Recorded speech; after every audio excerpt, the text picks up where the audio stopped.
Hello दोस्तों, मैं इमरत आराम लोमरोड रीच सक्सेस पॉइंट में आपका स्वागत करता हूं। दोस्तों, हमने पिछली क्लास के अंदर संपूर्ण शिक्षण विधियों के अंदर इकाई विधि की बात की थी। इकाई विधि को हमने कंप्लीट किया और इसके बाद हम आज आगे की क्लास में बात करेंगे आगमन और निगमन विधि की। किसकी? आगमन और निगम विधि, जिसके अंदर हमारी यह चौथी पांचवी शिक्षण विधि है और हम लगभग 40 से 45 शिक्षण विधियां पढ़ेंगे। संपूर्ण सब्जेक्टों की मिला करके पढ़ेंगे। यानी दोस्तों, हम बात करते हैं आगमन और निगमन विधि की। आगमन और निगमन विधि की बात करते हैं तो इसके आदि जनकों की बात करते हैं। किसकी? आदि जनक। आदि जनक की बात करते हैं तो आगमन के तो आदि जनक कौन थे? वो थे अरस्तु। आगमन के आदि जनक अरस्तु और निगमन के आदि जनक प्लेटो थे। कौन थे? प्लेटो थे। दोस्तों, इसका आदि जनक पूछ लिया जाता है आपको तो अरस्तु बताना है और निगमन का आदि जनक पूछ लिया जाता है तो प्लेटो बताना था। यह बात थी जनक आदि जनक की, जिसके अंदर आगमन में अरस्तु, इसको याद रख सकते हैं, ऐसे अरस्तु और निगमन में क्या है? प्लेटो है। आगे हम बात करते हैं इन आगमन और निगमन विधि की विशेषता की। ये क्या कहती है? तो दोस्तों, ये आगमन विधि है, इसे क्या कहा जाता है? प्रयोग विधि भी कहा जाता है। प्रयोग विधि भी कहा जाता है। आगमन विधि को प्रयोग विधि भी कहा जाता है और निगमन विधि को सूत्र विधि भी कहा जाता है। क्या कहा जाता है? सूत्र विधि भी कहा जाता है। दोस्तों, आगमन विधि में क्या होता है? एक अध्यापक उदाहरण बालक के समक्ष एक उदाहरण प्रस्तुत करेगा और बालक उन उदाहरण के माध्यम से क्या करेगा? नियम निकालने का काम करेगा। और निगमन विधि में क्या होगा? अध्यापक बालक को सीधा नियम बता देगा। सर्वप्रथम क्या करेगा? नियम बताएगा, यानी सूत्र बताएगा। उन सूत्र के आधार पर विद्यार्थी क्या करेगा? उनके नियम के परीक्षण करेंगे और उन नियम के परीक्षण के माध्यम से अपने सिद्धांत तक पहुंचेगा। तो हम बात करते हैं आगमन की। तो आगमन किसकी ओर चलती है? उदाहरण से नियम की ओर चलती है और निगमन नियम से सूत्र की ओर चलती है। जिस प्रकार हम आगमन में बात कर सकते हैं आगमन विधि क्या होती है, तो हम हिंदी के माध्यम से समझते हैं। तो हिंदी में हम देखते हैं कि अगर हम संधि के सर्वप्रथम देखते हैं तो अगर अध्यापक क्या करते हैं?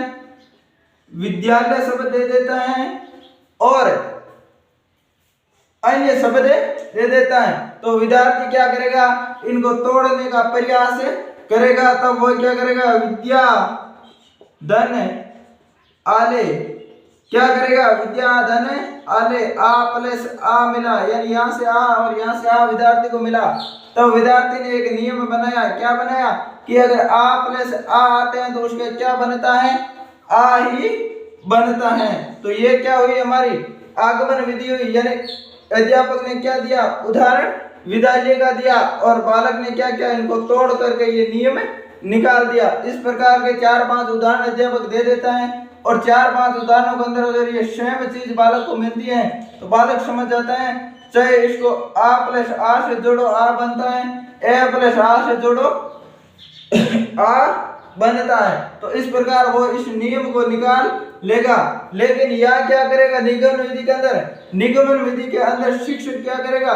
सर्वप्रथम बालक को बताएगा कि आ और आ को जोड़ने पर आ होता है, ए और ए को जोड़ने पर भी आ होता है और आ प्लस ए को जोड़ने पर भी आ होता है। तो यहाँ विद्यार्थी क्या करेगा? दोस्तों यह विद्यार्थी इन नियमों को रटेगा, यानी इन नियमों को याद कर लेगा और उसके बाद क्या करेगा?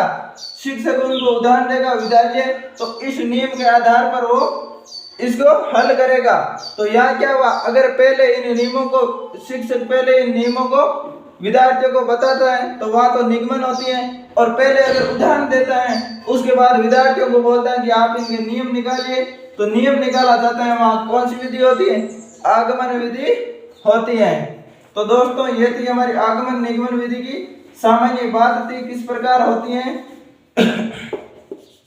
आगे हम इनकी विशेषता, इनकी कमियां, इनके सिद्धांतों की बात करेंगे। और इसे आगमन विधि को प्रयोग विधि भी कहा जाता है और इसे सूत्र विधि, निगमन विधि को सूत्र विधि कहा जाता है। देखिए दोस्तों, इनके सिद्धांतों की बात करते हैं तो ये उदाहरण से नियम की ओर चलती है, यानी इसमें सबसे पहले उदाहरण प्रस्तुत किया जाता है, उसके बाद उदाहरण के माध्यम से विद्यार्थी क्या करता है, नियम निकालता है। लेकिन निगमन क्या करती है, नियम से उदाहरण की ओर चलती है।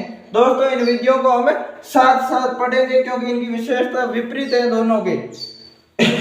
यहाँ पर क्या किया जाता है, अध्यापक क्या क्या नियम दे दिया जाता है और विद्यार्थी उसे उदाहरण की ओर बढ़ता है। यानी हम गणित के माध्यम से समझे तो अगर 4-5% के अगर 4-5 अध्यापक ने हमें उदाहरण दे दिए तो उसके बाद हम प्रतिशत निकालने के सूत्र को क्या कर लेंगे, आसानी से समझ जाएंगे। 4-5 उदाहरणों को हम निकालेंगे उससे प्रतिशत, तो एक ही चीज मिलेगी तो हम कहेंगे कि यह इसका सूत्र होगा। लेकिन यहाँ पर क्या होगा, अध्यापक सीधा प्रतिशत का क्या करेगा, सूत्र बता देगा और उस सूत्र के आधार पर क्या करेगा, विद्यार्थी उन उदाहरणों को हल करेगा। तो यहाँ क्या हुई, निगमन विधि हुई। आगे हम बात करते हैं मूर्त से अमूर्त की ओर, यानी आगमन विधि किसकी ओर चलती है, मूर्त से अमूर्त की ओर चलती है। मूर्त से अमूर्त की बात करते हैं तो पहले क्या करेगा, अध्यापक उन चीजों के बारे में बात करेगा जो विद्यार्थी को मूर्त रूप में दिखाई दे रही है। जिस प्रकार अगर वो अध्यापक गाय का अर्थ बताना चाहता है, सबसे पहले ऐसे शब्द का प्रयोग करेगा गाय का, यानी जो विद्यार्थी हर दिन उसके सामने रहता है, उसको देखता है, उन शब्दों का प्रयोग करेगा तो विद्यार्थी बता देगा गाय यह होती है। यानी गाय, विद्यार्थी के मस्तिष्क के अंदर सीधा गाय का चित्र बनेगा, यानी मूर्त चीज का चित्र बनेगा। और उसके बाद क्या करेगा, ऐसी चीजों की बात करेगा जिनको अभी तक विद्यार्थी ने कभी देखी नहीं। तो सबसे पहले क्या करेगा, वो मूर्त चीजों के बारे में बताएगा, उसके बाद अमूर्त चीजों के बारे में बताएगा। तो वहां क्या हुआ, मूर्त से अमूर्त की ओर सिद्धांत की काम कौन करती है, आगमन विधि काम करती है। आगमन विधि यानी कोई उदाहरण देगा, उदाहरण के माध्यम से सारी चीज क्या वो 4-5 उदाहरणों से समझ जाएगा विद्यार्थी, तो उसके बाद वो नियम निकालेगा। तो नियम क्या होगा उसके लिए, अमूर्त होगा। लेकिन यह क्या होगी, अमूर्त से मूर्त की ओर चलेगी, यानी विपरीत का मतलब उल्टी चलेगी अमूर्त से। यानी यह क्या प्रयोग करेगा, अमूर्त चीजों का प्रयोग करेगा। अब विद्यार्थी को नियम बताएगा, लेकिन विद्यार्थी को यह पता नहीं है नियम किस प्रकार प्रयोग होगा, इन नियमों के माध्यम से कैसे हम क्वेश्चन को हल करेंगे। तो यहाँ क्या हुआ, नियम हुए अमूर्त। आगे हम बात करते हैं विशिष्ट सामान्य की ओर। यहाँ क्या दिया जाता है, विशिष्ट ज्ञान दिया जाता है और विशिष्ट सामान्य की ओर बढ़ते हैं। यानी पहले कठिनता आती है, उदाहरणों के माध्यम से उनको जोड़ तोड़ करके उनके नियम निकाल जाते हैं। उसके बाद क्या होता है, वे नियम उनके बच्चों के लिए क्या समझ में आने के बाद सामान्य हो जाते हैं। लेकिन यार क्या नियम दिए जाते हैं, यानी सामान्य से क्या बात की जाती है, सामान्य से विशिष्ट की ओर चलते हैं निगमन विधि में। तो यहाँ क्या बात की जाती है, यानी पहले सामान्य नियम बता दिए जाते हैं, यानी नियमों को याद करने के बाद बालक को लगता है हम आसानी से इसे क्वेश्चन को हल कर सकते हैं। लेकिन आगे जटिलता बढ़ती जाती है, विशिष्टता की ओर वो बढ़ता है। आगे बात करते हैं विशेष से सामान्य की ओर, यानी पहले इसके अंदर विशेष चीजों को बताया जाता है, उसके बाद सामान्य चीज, और इसके अंदर क्या होता है, सामान्य बताए जाने यानी नियम बताते हैं, तो वो क्या होता है, सामान्य चीज होते हैं। उसके बाद उदाहरण दे रहे हैं, यानी विशिष्टता की ओर बढ़ा जाता है। यह क्या होता है, ज्ञात से अज्ञात की ओर काम करती है विधि। यानी पहले किन चीजों की, जो ज्ञात चीजें, यानी मूर्त से अमूर्त के और ज्ञात से अज्ञात एक ही चीज है। पहले जो बालक को ज्ञान है उस ज्ञान के आधार पर बताया जाता है, उसके बाद जो चीज पता नहीं है उसके बारे में बातें की जाती है। लेकिन यहाँ क्या किया जाता है, अज्ञात से ज्ञात की ओर बढ़ा जाता है। यानी बच्चे को पता नहीं है, पहले कोई नियम के बारे में जानकारी नहीं थी, लेकिन जब वो नियम लिखे तो उन्होंने याद कर लिए, और याद करने के बाद क्या किया, उन नियमों का प्रयोग किया, तो वो क्या उन नियमों को समझ करके ज्ञात की ओर बटा। एक ये भी दोस्तों आपको याद रखना है कि इसका सिद्धांत है नीचे से ऊपर की ओर बढ़ती है। ये विधि आगमन क्या करते हैं, नीचे से ऊपर की ओर बढ़ती है, और ये क्या बढ़ती है, ऊपर से नीचे की ओर बढ़ती है। तो दोस्तों ये बात थी आगमन और निगमन विधि के सिद्धांतों की। तो सिद्धांत हमने पढ़ लिए। देखिए दोस्तों, सबसे पहले वी आता है, विशिष्ट में वी आता है, यहाँ भी वी आता है, और यहाँ क्या आएगा, सामान्य वाली चीज आएंगी, यानी इसके विपरीत क्या होंगे, निगमन के सिद्धांत होंगे। आगे हम दोस्तों बात करते हैं इनकी विशेषताओं की और इनकी अन्य समानताओं की। ये तो इनके सिद्धांत थे, किन सिद्धांतों पर ये कार्य करती हैं, तो ये 4-5 इनके सिद्धांत थे। इसके बाद हम बात करते हैं ये विधि चलती किस प्रकार है। तो इसके अंदर क्या होता है, सबसे पहले उदाहरण प्रस्तुत किया जाता है, और उदाहरण के बाद क्या होता है, बालक क्या करता है, उसका निरीक्षण करता है, यानी उदाहरण का निरीक्षण करता है, और निरीक्षण के बाद क्या किया जाता है, परीक्षण किया जाता है, और परीक्षण के बाद क्या होता है, नियम निकाला जाता है। क्या किया जाता है, नियम निकाला जाता है। लेकिन यहाँ क्या होता है, पहले नियम लिखा दिया जाता है बालक को, उसके बाद क्या किया जाता है, उदाहरण प्रस्तुत किया जाता है, उदाहरण के बाद वो क्या करेगा, उनका निरीक्षण करेगा, और निरीक्षण के बाद क्या करेगा, परीक्षण करेगा।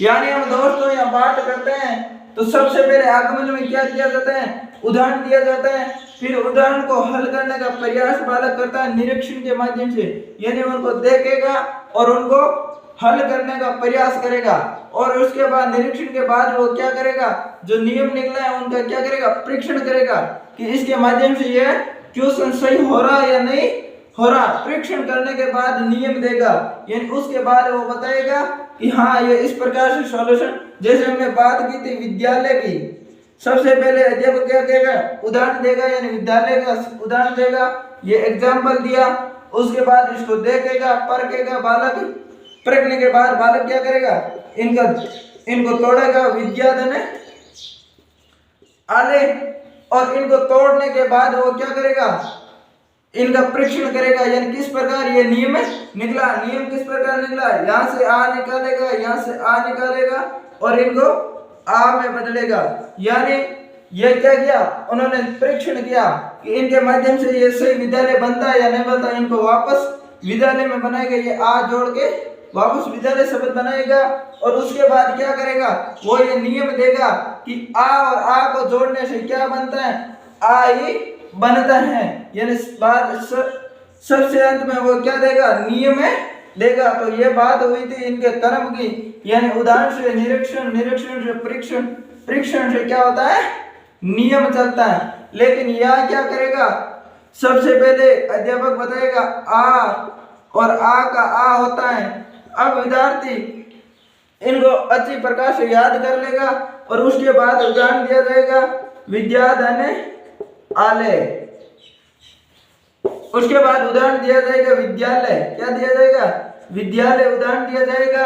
तो वो क्या करेगा, इनको देखेगा कि मैं इनको कहां से तोड़ूं, यानी सबसे पहले वो ये सोचेगा मैं इनको तोड़ूं कहां से, यानी वो क्या करेगा, निरीक्षण करेगा, तब इनको समझ में आएगा यहाँ से तोड़ा जाए, तब वो क्या करेगा, परीक्षण, परीक्षण किसके माध्यम से करेगा, इस नियम के माध्यम से करेगा। नियम के माध्यम से क्या होगा, वो कहेगा यहाँ आ होगा, उसके बाद यहाँ भी क्या होगा, आ होगा, यानी इस प्रकार ये टूटेगा। तो वो क्या किया, उन्होंने परीक्षण किया। तो ये दोस्तों बात थी इनके कर्म की, ये किस प्रकार विधि आगे बढ़ती है। तो ये नियम, उदाहरण, निरीक्षण, परीक्षण की ओर बढ़ती है, उदाहरण, निरीक्षण, परीक्षण और नियम की ओर बढ़ती है। आगे हम बात करते हैं इनकी विशेषताओं की। तो दोस्तों ये एक क्या है, मनोवैज्ञानिक विधि है, मनोवैज्ञानिक विधि है। लेकिन ये क्या है, मनोवैज्ञानिक, लेकिन ये अमनोवैज्ञानिक विधि है। क्या है, ए मनोवैज्ञानिक विधि है। दोस्तों ये मनोवैज्ञानिक सिद्धांतों पर कार्य करती है, अमनोवैज्ञानिक सिद्धांतों पर कार्य करती है। यानी मनोविज्ञान के सिद्धांत ये नहीं कहते हैं कि पहले बालक को नियम दो उसके बाद उदाहरण दो। मनोविज्ञान ये कहते हैं जितनी जितने ज्यादा बालक खुद प्रयास करेगा उतना ही ज्यादा सक्रिय होगा और ज्यादा सीख पाएगा। इसलिए ये विधि क्या है, अमनोवैज्ञानिक है। आगे हम बात करते हैं, ये विधि खोज विधि पर कार्य करती है। किस विधि पर? खोज विधि पर कार्य करती है। ये विधि दोस्तों खोज विधि पर कार्य करती है, लेकिन ये विधि किस विधि पर आधारित है? सूत्र विधि पर आधारित है। सूत्र विधि पर कार्य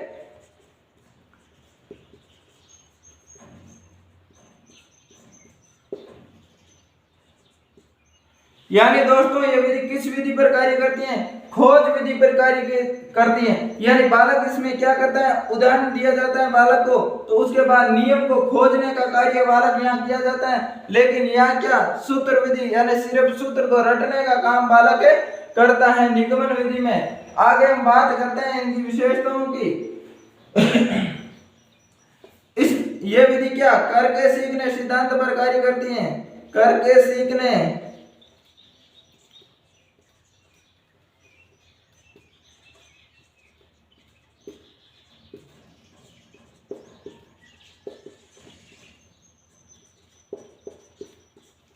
दोस्तों यह बात की जाती है, ये विधि क्या की जाती है, करके सीखने सिद्धांत पर कार्य करती है। यानी बालक इसके अंदर स्वयं उदाहरण के माध्यम से नियम निकालता है, लेकिन ये करके सीखने सिद्धांत पर कार्य नहीं करती है, क्योंकि इसमें अंदर नियम अध्यापक ने बताए, बालक ने सिर्फ इसे रटने का काम है किया। या करके सीखने का सिद्धांत नहीं होगा।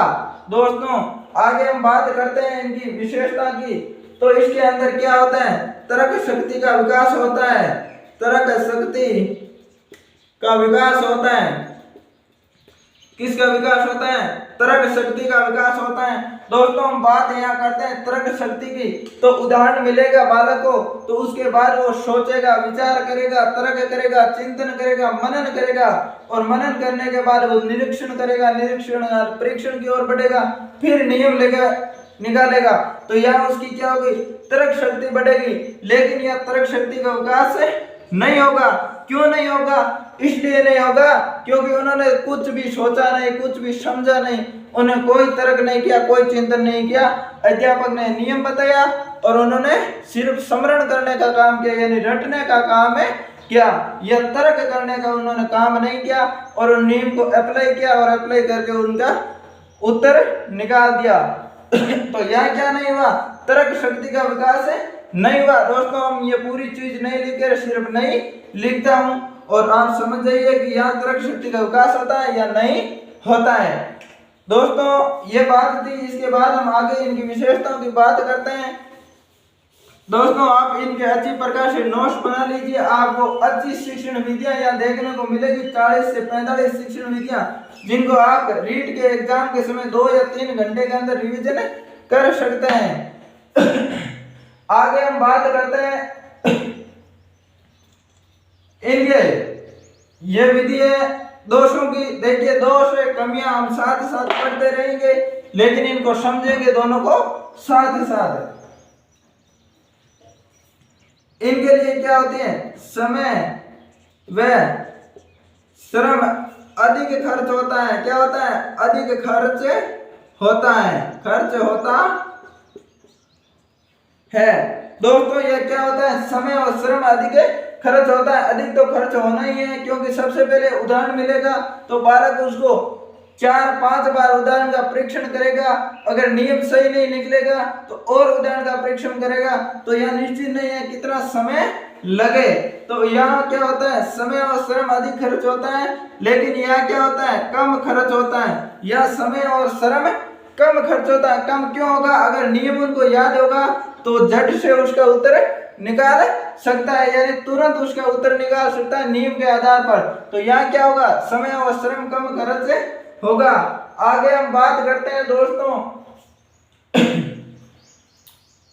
इसकी विशेषता की, आगे की बात करते हैं। तो ये क्या है, उच्च कक्षा तथा प्रतिभाशाली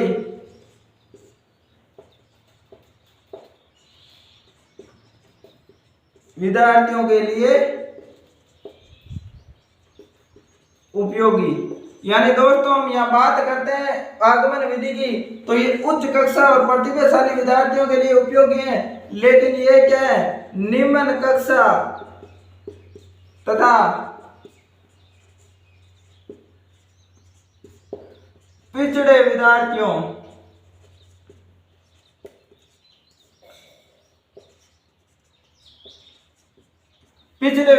के लिए।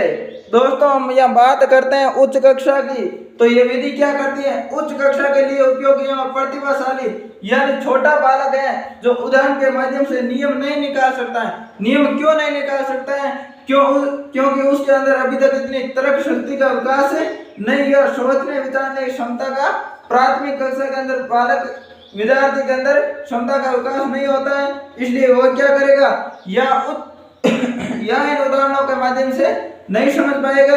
लेकिन अगर उच्च कक्षा का कोई विद्यार्थी है तो वो इन उदाहरणों के माध्यम से आसानी से विधि को समझ पाएगा। या प्रतिभाशाली होना जरूरी है। अगर कोई पिछड़ा विद्यार्थी है, उनकी इतनी मानसिक क्षमता नहीं है तो वो उदाहरण के माध्यम से नहीं समझ पाएगा। उनकी सिर्फ रटने की क्षमता है तो वो तो सिर्फ सूत्रों को याद कर पाएगा।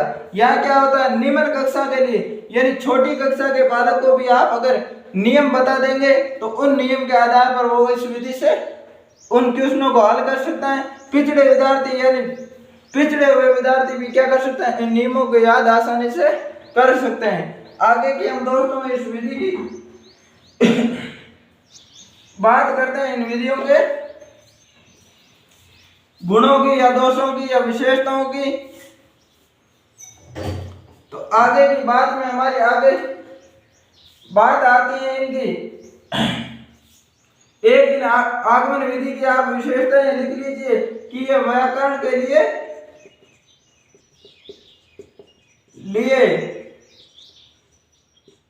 सर्वश्रेष्ठ विधि, यानी यह व्याकरण के लिए आगमन विधि क्या है, सर्वश्रेष्ठ विधि है। यानी जब व्याकरण शिक्षण हम पढ़ा करते हैं तो वहां पर क्या होता है, ये सबसे ज्यादा काम आती है। जैसे हम देख सकते हैं संधि के उदाहरणों के माध्यम से हम संधि को समझाते हैं और अन्य सभी को हम उदाहरणों के माध्यम से समझाते हैं। तो वह व्याकरण के लिए क्या होता है, सर्वश्रेष्ठ विधि है। आगे की हम दोस्तों इन विधियों के गुणों की और दोषों की बात करते हैं। तो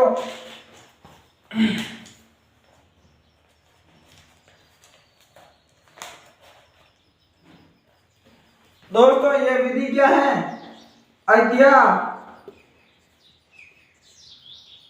अध्यापन की श्रेष्ठ विधि है। किसकी विधि, अध्यापन की श्रेष्ठ विधि है। अध्यापन की श्रेष्ठ विधि है। और यह क्या है, अध्ययन व अधिगम की श्रेष्ठ विधि है। अधिगम की श्रेष्ठ विधि यानी दोस्तों हम ये अध्यापन की बात करते हैं तो यहाँ पर क्या है, अध्यापन की श्रेष्ठ विधि यानी मतलब पढ़ाने की श्रेष्ठ विधि है। यानी इसके माध्यम से हमें आसानी से पढ़ा सकते हैं। पढ़ाने के लिए यह सबसे ज्यादा उपयुक्त विधि है। अगर कोई अध्यापक पढ़ाता है तो वो आगमन विधि से ही उन्हें पढ़ाना चाहिए। लेकिन ये अध्ययन और अधिगम की श्रेष्ठ विधि है। अध्ययन का मतलब पढ़ने और अधिगम यानी सीखने। यानी यहाँ दोस्तों बात करते हैं, अगर कोई विद्यार्थी स्वयं पढ़ता है तो किसके माध्यम से पढ़ेगा, निगमन विधि के माध्यम से पढ़ेगा। तो सर्वश्रेष्ठ विधि कौन सी होगी, निगमन विधि होगी। और अगर कोई चीज सीख रहा है वो सूत्रों के माध्यम से तो वहां सर्वश्रेष्ठ विधि कौन सी होगी, निगमन विधि होगी। आगे की हम दोस्तों बात करते हैं इनकी विशेषताओं की। तो इसमें क्या होता है, मानसिक विकास होता है। क्या होता है, मानसिक विकास होता। यहाँ दोस्तों आगमन में क्या करेगा, उदाहरणों के माध्यम से वो समझेगा। तो यहाँ क्या, सोचने विचारने की क्षमता भी बढ़ेगी। और सोचने विचारने की जहाँ क्षमता बढ़ती है वह बात होती है मानसिक विकास की। यानी मानसिक विकास होता है, लेकिन इनके अंदर बिल्कुल मानसिक विकास नहीं होता है, मस्तिष्क क्रियाशील नहीं होता है, क्योंकि नियम को रटा जाता है। आगे हम विशेषताओं की बात करते हैं। यह क्या होता है, रटने की प्रवृत्ति में कमी आती है। यहाँ क्या होता है, या रटने की प्रवृत्ति में कमी आती है, क्योंकि यहाँ सारी चीज समझ करके सीखी जाती है, यानी अवबोध के आधार पर। लेकिन यहाँ इसलिए यह क्या हुआ, रटने की प्रवृत्ति की कमी हुई। लेकिन यहाँ पर दोस्तों यहाँ वृद्धि होती है। यहाँ ये नियम निगमन विधि तो बिल्कुल रटने की प्रवृत्ति पर ही आधारित है। तो दोस्तों हम आगे की विशेषता की बात करते हैं। तो इसमें क्या होता है, सृजनात्मकता तथा आत्मविश्वास में वृद्धि होती है। यानी आगमन विधि में क्या होता है, सृजनात्मकता, यानी इसके अंदर सोचने विचारने यानी आगे की ओर खोजने विचारने की क्षमता का विकास होता है।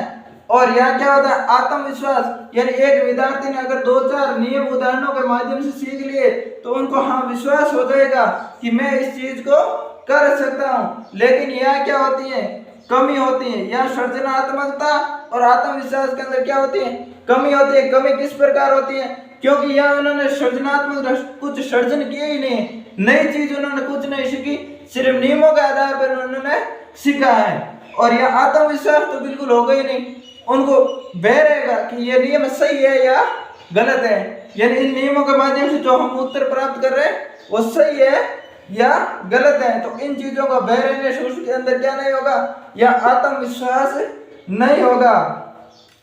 आगे की दोस्तों की इनकी विशेषताओं की बात करते हैं, आगमन निगमन विधि की। तो देखते हैं इसके अंदर क्या होता है,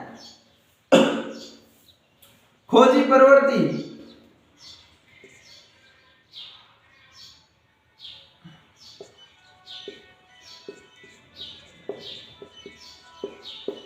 खोजी प्रवृत्ति का विकास होता है। लेकिन यह क्या होता है, स्मरण शक्ति का विकास। और यह क्या होता है, ज्ञान स्थायी होता है, स्थायी ज्ञान। लेकिन यह क्या होता है, अस्थायी ज्ञान।